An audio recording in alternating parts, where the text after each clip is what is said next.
Hello everyone, welcome to our channel current and affairs. तो आज हम 7 जनवरी के करंट अफेयर डिस्कस करेंगे और उससे पहले कल के करंट अफेयर का क्विक रिवीजन लेंगे। तो कल का पहला क्वेश्चन था, अभी अभी एक नई पुस्तक लॉन्च हुई है जिसका नाम है महाकविथाई। तो इसके लेखक है वेरामुथु और ये बुक लिखी गई है तमिल भाषा में। और तमिल भाषा के एक और लेखक का नाम याद रखना आपको, जिनका नाम है पेरुमल मुरुगन, जिनको मिला है इस साल JCB लिटरेचर अवार्ड, जिनकी बुक का नाम था फायर बर्ड।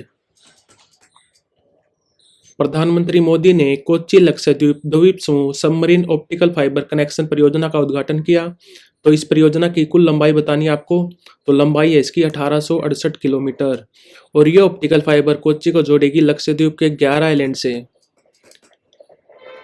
और लक्षद्वीप की कैपिटल है कवरत्ती और इसमें टोटल खर्चा आएगा 1072 करोड़। और लक्षद्वीप में टोटल कितने आइलैंड हैं? तो लक्षद्वीप में टोटल आइलैंड है 36 और इसका एरिया है 32 स्क्वायर किलोमीटर। और एरिया वाइज लक्षद्वीप सबसे छोटा यूटी है भारत का, ये भी याद रखना है। किस कंट्री ने हेम तेंदुए को अपना राष्ट्रीय प्रतीक घोषित किया है? तो ये किया किर्गिस्तान ने और कैपिटल है इसकी बिश्केक। और भारत के 2 राज्यों का राज्य पशु भी है हेम तेंदुआ। कौन से हैं वो स्टेट? एक तो है हिमाचल प्रदेश और एक है लद्दाख। हाल ही में किस कंट्री ने अपना पहला घरेलू क्रूज जहाज अडोरा मैजिक सिटी बनाया है? तो ये बनाया है चाइना ने। हाल ही में यूपी के मुख्यमंत्री योगी आदित्यनाथ ने किस शहर में राज्य के पहले फ्लोटिंग वातानुकूलित रेस्टोरेंट का उद्घाटन किया है? तो ये किया है प्रयागराज में। और प्रयागराज वही शहर है जहाँ पे गंगा और यमुना का संगम होता है। तो प्रयागराज में उत्तर प्रदेश का पहला फ्लोटिंग वातानुकूलित रेस्टोरेंट का उद्घाटन किया है योगी आदित्यनाथ ने। कौन $100 बिलियन की संपत्ति वाली पहली महिला बन गई हैं? तो ये बन गई है फ्रांसियोस बेटनकोर्ट मेयर। एक कंपनी है फ्रांस की लॉरियल, जो बालों के शैम्पू और डाई बनाती हैं। इसमें 35% स्टेक होल्डर हैं फ्रांसियोस बेटनकोर्ट मेयर। तो ये बन गई है पहली महिला जिनकी संपत्ति है $100 बिलियन। पीएम विश्वकर्मा योजना को लागू करने वाला पहला केंद्र शासित प्रदेश कौन सा बन गया है? तो ये बन गया है जम्मू कश्मीर। और यहाँ पे एलजी हैं मनोज सिन्हा। और ये पीएम विश्वकर्मा योजना कब लॉन्च हुई थी? तो ये लॉन्च हुई थी 17 सितंबर 2023 को। और इस योजना के लिए नोडल मंत्रालय कौन सा है? तो वो है MSME मंत्रालय, यानी कि micro small and medium enterprises, जिसके कैबिनेट मंत्री हैं अभी नारायण राणे। यूरोपियन निवेश बैंक यानी कि यूरोपियन इन्वेस्टमेंट बैंक की पहली महिला अध्यक्ष कौन नियुक्त हुई हैं? तो ये हुई हैं नादिया कैल्पिनो और इनका संबंध है स्पेन से। और बात करें EIB की, तो ये बना था 1958 में, ट्रीटी ऑफ रोम के द्वारा बनाया गया था और इसका हेडक्वार्टर है लक्समबर्ग में। उत्तम पचाराणी का 67 ईयर की एज में निधन हो गया। वो क्या थे? तो वो थे मूर्तिकार। और मूर्तिकार को इंग्लिश में बोलते हैं स्कल्प्टर।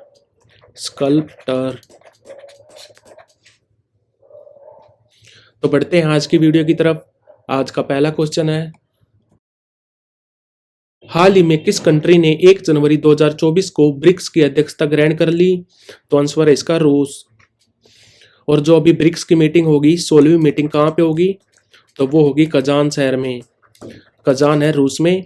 और 15वीं मीटिंग कहाँ पे हुई थी? तो वो हुई थी जोहान्सबर्ग में। जोहान्सबर्ग है साउथ अफ्रीका में। तो पिछले साल यानी कि 2023 में प्रेसिडेंट था ब्रिक्स का साउथ अफ्रीका। तो अभी बन गया है 1 जनवरी से रूस। और अभी ब्रिक्स में कितने मेंबर हैं? तो अभी मेंबर हैं कुल 10। कौन से? Brazil, Russia, India, China, south Africa.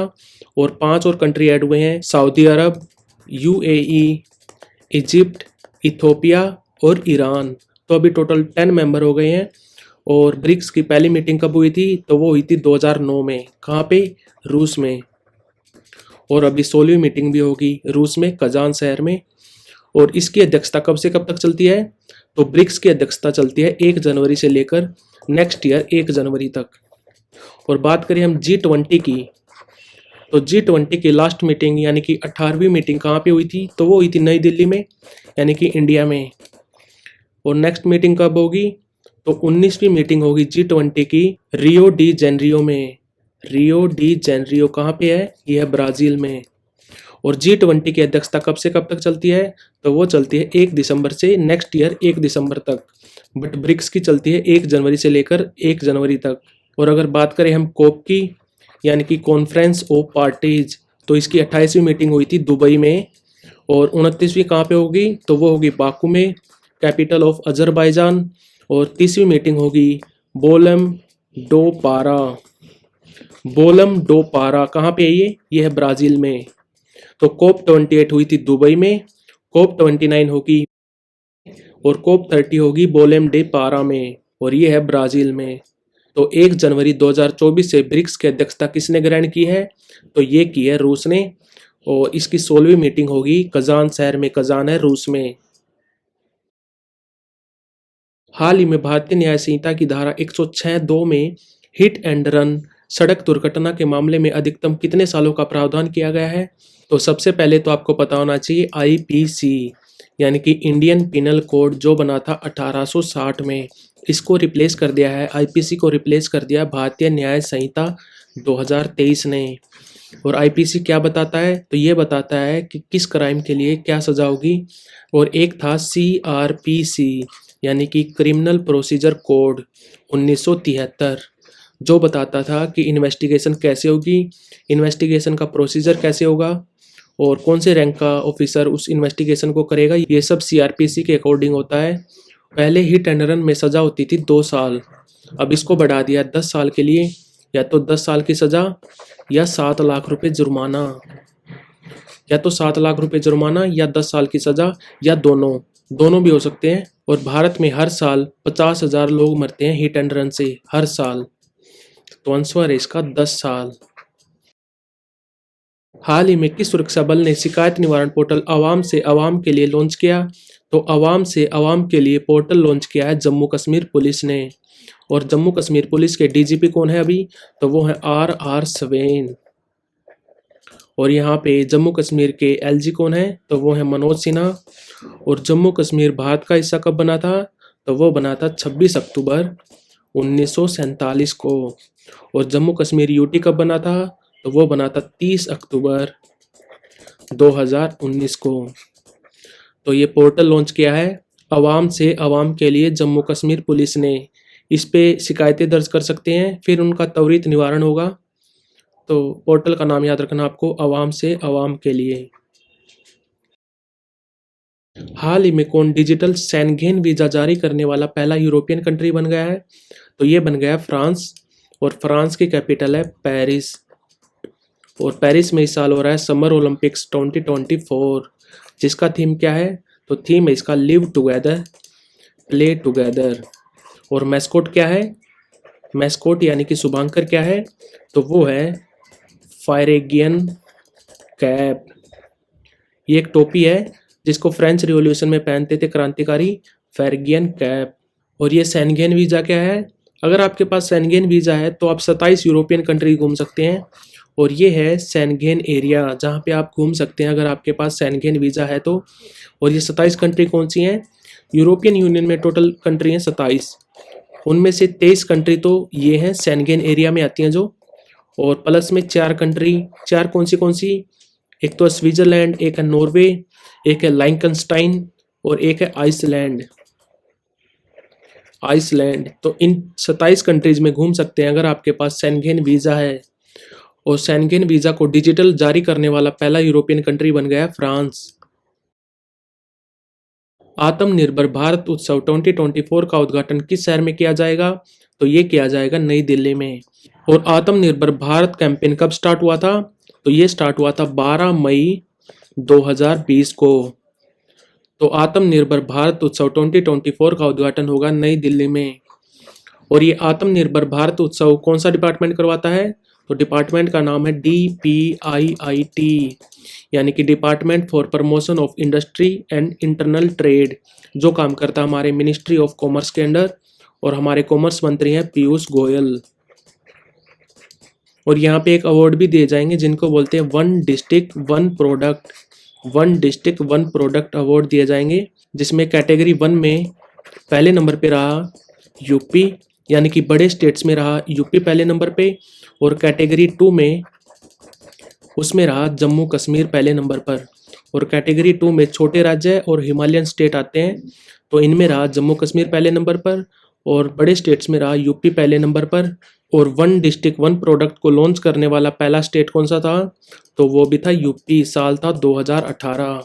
बाद में तो हर स्टेट ने इसको अडॉप्ट कर लिया, वन डिस्ट्रिक्ट वन प्रोडक्ट। इसमें पहले नंबर पे रहा यूपी, और कैटेगरी 2 में यानी कि छोटे राज्यों, उत्तर पूर्व और हिमालयन राज्यों में रहा जम्मू कश्मीर पहले नंबर पर। और इस आत्मनिर्भर भारत उत्सव को करवाता है DPIIT यानी department for promotion of industry and internal trade, जो काम करता है हमारे मिनिस्ट्री ऑफ कॉमर्स के अंडर, और हमारे कॉमर्स मिनिस्टर हैं पीयूष गोयल। तो आंसर है इसका नई दिल्ली। किस संगठन ने साल 2024 को मानव संसाधन विकास और अनुशासन का वर्ष घोषित किया है, तो ये किया है इरेडा ने, यानी कि Indian renewable energy development agency, जिसके अभी चेयरमैन है प्रदीप दास। और ये एक मिनी रतन कंपनी है कैटेगरी 1 में, अभी अभी इसका IPO भी आया था। और ये किसके अंडर काम करती है, तो ये करती है ministry of new and renewable energy, जिसके अभी कैबिनेट मिनिस्टर हैं RK सिंह। तो इरेडा ने घोषित किया है 2024 को मानव संसाधन विकास और अनुशासन का वर्ष।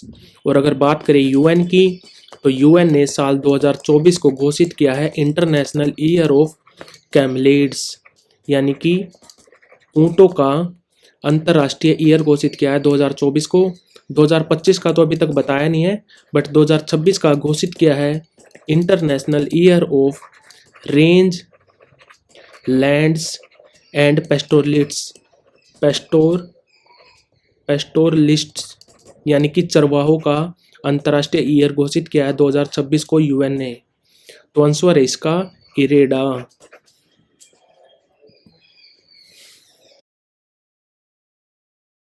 हाल ही में न्यू स्पेस इंडिया लिमिटेड यानी कि NSIL ने किस रॉकेट पर GSAT-20 उपग्रह लॉन्च करने की घोषणा की है, तो GSAT-20 उपग्रह लॉन्च करेंगे हम फैल्कन 9 के साथ।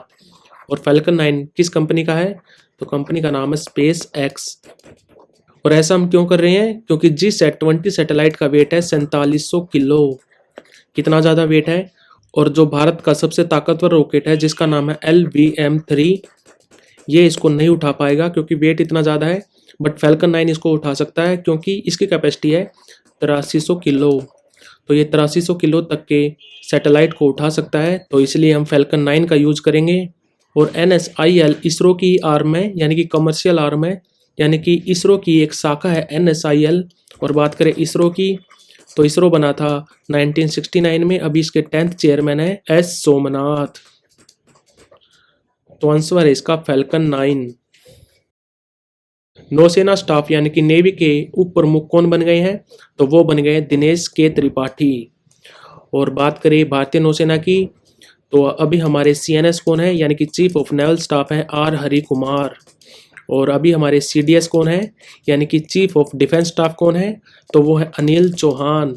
और कमांडर इन चीफ कौन है, तो वो है द्रौपदी मुर्मू, जो भारत के राष्ट्रपति हैं। और नेवी डे मनाया जाता है 4 दिसंबर को, लास्ट टाइम मनाया गया था सिंधु दुर्ग महाराष्ट्र में। तो आंसर है इसका वाइस एडमिरल दिनेश के त्रिपाठी। और बात करें वाइस एडमिरल बिनोय रॉय चौधरी की, तो इनको अभी मिला है मरणोपरांत वीर चक्र।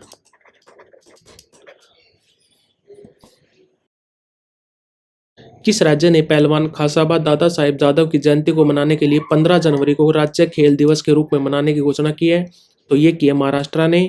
क्योंकि पहलवान खासाबा दादा साहेब जादव यानी कि KD जादव, कौन थे KD जादव, ये थे भारत के पहले खिलाड़ी जिनको 1952 में कांस्य पदक मिला था। कहाँ पे हुए थे ये, तो ये समर ओलंपिक्स हुए थे हेलसिंकी में, हेलसिंकी कैपिटल ऑफ फिनलैंड। ये भारत के पहले खिलाड़ी थे जो ओलंपिक्स में एकल स्पर्धा में कोई भी मेडल लेके आए थे, KD जादव। और इनका संबंध था महाराष्ट्र से, महाराष्ट्र में एक डिस्ट्रिक्ट है सतारा, तो यहाँ से थे। तो इन्हीं की याद में 15 जनवरी को राज्य खेल दिवस मनाएगा महाराष्ट्र। और इन्होंने जीता था 1952 हेलसिंकी समर ओलंपिक्स में कांस्य मेडल। और इसके बाद एकल स्पर्धा में भारत ने जीता था 1996 में मेडल। और कौन से खिलाड़ी ने जीता था, उनका नाम था लिएंडर पेस। और लिएंडर पेस पहले एशियाई खिलाड़ी थे जो टेनिस में कोई भी मेडल लेके आए थे। साल था 1996। और 1996 का ओलंपिक्स कहाँ पे हुआ था, तो वो हुआ था अटलांटा, अमेरिका में। तो 15 जनवरी को राज्य खेल दिवस घोषित किया है महाराष्ट्र ने, किसकी याद में? केडी जाधव की याद में। तो like share subscribe. Thank you for watching current and affairs.